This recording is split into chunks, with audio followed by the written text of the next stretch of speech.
Pin के घर माखन चुरावे जामे। कथा सुनकर के वाक्य मन में भाव आई, मैं हूं ऐसो मक्खन निकारूंगी, ठाकुर जी मेरे घर चोरी करवे आमे। अभी की बात है, इसी कलिकाल में। अब मक्खन निकाल लियो, निकाल करके माने मटका में मक्खन सजाए लियो, और वाक्य मन में आई कि ठाकुर जी को कैसे पता चले कि मैंने मक्खन निकारो है। तो दर्शनार्थी दर्शन करने जाते थे, उन्हीं दर्शनार्थियों में मक्खन लेके जाती।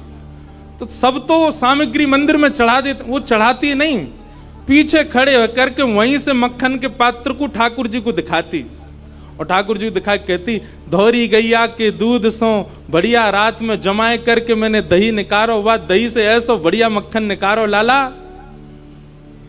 लेकिन ये मैं तो दे के ना जाऊंगी, अपने घर में छीका पे लटकाए के रखूंगी, तेरी इच्छा होए तो चोरी करवे आ जाइयो। श्रीनाथ जी के मंदिर में जाके ठाकुर जी को लोभ देती है।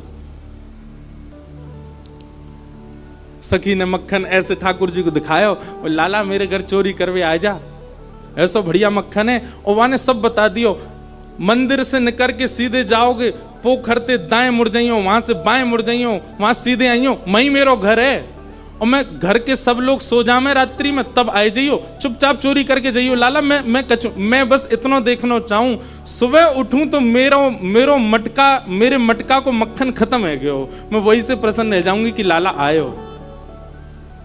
मुझे इच्छा ना है कि मैं तेरो दर्शन करूं, मैं तो पकड़ूं, मेरा मन बस ये कि मैं जो सामग्री बनाऊं तुम पाके चले जाओ। एक दिन निकल गया, ठाकुर जी नहीं आए। रोज सुबह सखी उठती है और मटकी उतार करके देखती है मक्खन तो ज्यों को त्यों रखो है अभी भी। दूसरे दिन फिर नया मक्खन निकल, फिर गई ठाकुर जी को, लाला तू मान ना रहो मेरी बात, मैं तोकू दावे ते कह रही हूं, ऐसा मक्खन तेने पायो नहीं होगा, तो एक बार आ जा। दूसरे दिन भी ठाकुर जी नहीं आए, तीसरे दिन फिर आए गई, फिर से आकर के ठाकुर जी को लोभ दे। अब वो रोज नए नए मक्खन निकाल के लावे और पीछे से ठाकुर जी को दिखावे।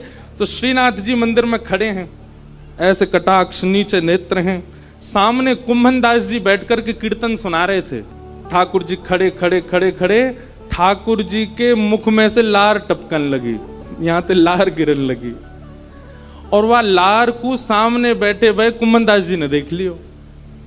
कुंभन दास जी बोले, जय जय जय जय जी, लार कैसे निकल रही है, कहा है गो, भूख लग रही है का? तो ठाकुर जी तो कुंभन दास जी से बात करते थे। ठाकुर जी, एक कुंभना, एक सखी आवे रोज और पीछे खड़ी खड़ी मही ते मक्खन दिखावे मुझे, और मुझको रोज लोभ दे के जाए, तुम चोरी करवे आ जाओ, तुम चोरी कर। अब मुझे तो यो भय लगे, जो कलिकाल है, जो कलयुग है, कलयुग में मैं यदि सचल है गयो तो सब पकड़ लेंगे मुझको। अब मैं बाकी यहाँ कैसे जाऊं, मेरे खावे को बड़ो मन कर रहा है। कुंभन दास जी के नेत्र सजल हो गए, बोले, जय हो नाथ, आपके रसोई घर भंडार में कोई कमी है? अरे इतनो मक्खन, इतनो दही, इतनो दूध, इतनी गौशाला, इतनी गैयान को दूध रोज आपके मंदिर में आवे, वही सखी कोई क्यों चाहिए? बोले, अरे तो तू ना समझेगो, वो बड़े प्रेम ते आवे और सब तो चढ़ा जामे यहाँ पे। अब देखो, हमने कोई सामग्री मंदिर में चढ़ाई, भोग लगी कि नहीं हमको क्या पता, इतने लोग लाते हैं सामग्री, सबका भोग लगता है, कोई जरूरी थोड़ी। पर वाक्य मन में ये भावना है कि तुम मेरे घर आओ, दर्शन भले ही मत दो, पाके चले जाओ, मुझको ये लगे कि हाँ तुमने पा लियो। कुंभन दास जी बोले, जय जय, तो बताओ कहा करना है, चलें चोरी करवे? कुंभन दास जी बोले, जे द्वापर ना है, कलयुग है, सोटा पड़ेंगे, तुम मुंह पड़ेंगे, मुंह कहा समाचार जागो, जय जय पिट गए हो। ठाकुर जी पिट गए। ठाकुर जी बोले, ना ना पिटेंगे तो ना है हम, खैर इतनी तो हमारी अभ्यास है चोरी को, लेकिन अकेलो ना जाऊंगा, तू चले तो चले। कुंभन दास जी बोले, मैं बड़ो बूढ़ो, मैं कैसे जाऊंगा? बोले, कछु मत करियो, बस फुर्ती रखियो, फुर्ती, बाकी सब मैं संभाल लूंगा। बड़ी प्यारी कथा है। इस कलिकाल में ठाकुर जी शयन को चले गए, सब दर्शनार्थी अपने अपने घर को, मंदिर परिसर के सब लोग अपने घर को चले गए। ठाकुर जी ने कुंभन दास को इशारा कर दिया, बोले, जैसे सब जाएं पीछे खिड़की पे आ जाइयो। सब चले गए।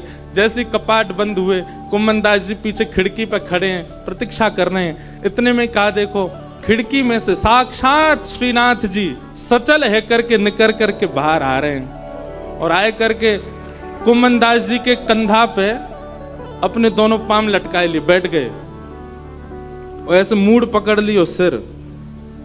बोले चल कुंभना।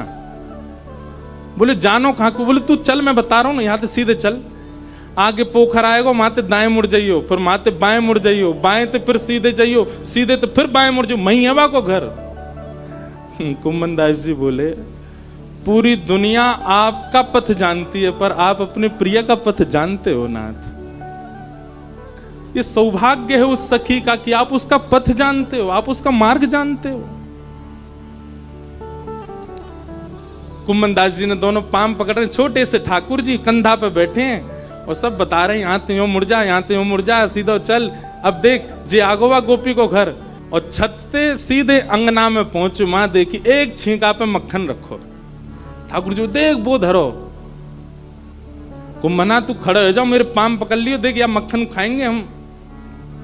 कुम्मनदास जी खड़े हैं और ठाकुर जी अभी तो लटका के पाम बैठे हुए, अब ठाकुर जी ने दोनों कंधान पे पाम धरे, सिर पकड़ करके धीरे धीरे उठे, छींका पकड़ लियो और छींका में ते ठाकुर जी मक्खन निकारे और मक्खन निकाल के चाटे और प्रेम से पामे। कुम्मनदास जी बोले जय जय, मैं हूं आया हूं संग में मुंह पवाए दो। अरे अरे मैं तो भूल ही गया, रुक जा, बड़ो जोर को मक्खन है। निकाल करके ठाकुर जी ने पायो और जितनो जीव में आयो बाकी जो बच गयो, ऐसे नीचे हाथ करके कुम्मन जल्दी मुंह खोल अपनो। अब कुम्मनदास जी मुंह खोले, ठाकुर जी आंख पे लगा में, नाक पे लगा में, और जैसे ही मुख में दियो है, ठाकुर जी के हस्त कमल सो मक्खन मुख में जाते ही कुम्मनदास जी तो मंत्र मुग्ध हो गए। कुम्मनदास जी के हाथ वाथ सब ढीले हो गए। ठाकुर जी बोले कुंभना में गिर जाऊंगा, संभाल के पकड़। हाँ जय जय पकड़ू। जैसे ही पकड़ करके ऊपर ने देखना चाह रहे कैसे चोरी कर रहे हैं ठाकुर जी, जैसे ही ऊपर दृष्टि करी, ठाकुर जी की धोती ढीली है कि नीचे सरक रही। कुम्मनदास जी बोले जय जय जय जय जय जय, हो है जाएगी, जल्दी आगू पकड़ो। सोई ठाकुर जी ने 4 भुजा धारण करी, 2 भुजा से तो अपनी धोती पकड़ी और 2 भुजा से छींको पकड़ के खड़े हैं। कुम्मनदास जी बोले जय हो चतुर्भुज भगवान, शंख चक्र गदा पद्मधारी चतुर्भुज तो बहुत देखे, पर मक्खन चोरी कर, मक्खन हरण चतुर्भुज पहली बार देखे। बोलो मक्खन हरण चतुर्भुज नाथ की। 2 भुजा से धोती पकड़ के बैठे हैं, 2 भुजा से छींको पकड़ रखो है। चतुर्भुज रूप में ठाकुर जी प्रकट है गए। कुम्मनदास जी वह रूप को देख करके आनंदित है गए। पहले तो कुम्मनदास जी ने मक्खन पायो तो मंत्रमुग्ध है गए, लेकिन अब चतुर्भुज रूप में जब ठाकुर जी को देखो, अब भैया कोई ठाकुर जी को देख ले वो होश में रह सके? कुम्मनदास जी के तो हाथ ढीले पड़ गए, नेत्र बंद है गए, भावावेश में चले गए। अब कुम्मनदास जी के तो तन हिलन लगो। अब तो कुम्मनदास जी नीचे को हेलने लगे। ठाकुर जो ए कुम्भना कहा कर रहा है, अरे कुम्भना ए मैं गिर जाऊंगा, कुम्भना ऐसा मत करे। अब कुम्मनदास जी को कहां सुनाई दे, और इतने में कहावे कुम्मनदास जी तो बेसुध है कि नीचे भय, और ठाकुर जी वही छीका पे ही लटक गए। और ठाकुर जी जैसे ही लटके सो छीका पे तो मटकी नीचे गिर गई। मटकी नीचे गिरते जोर की आवाज भई, पूरे घर के लोग उठ गए, ओ चोर आ गए, चोर आ गए, चोर आ गए।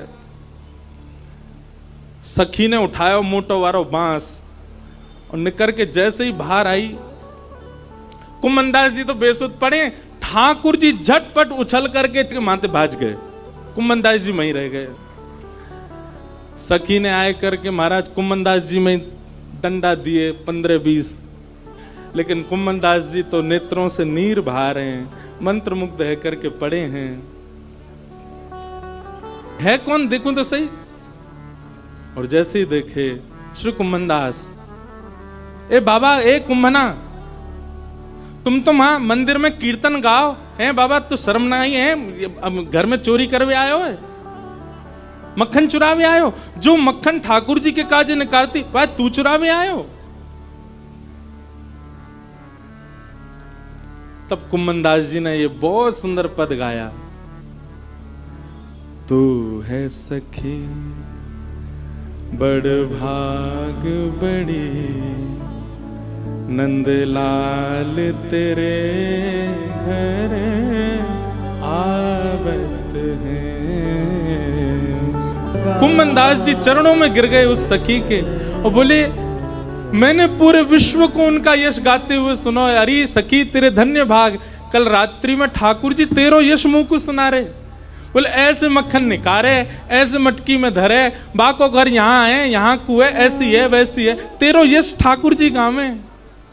पर ये तेरो यश गावत है।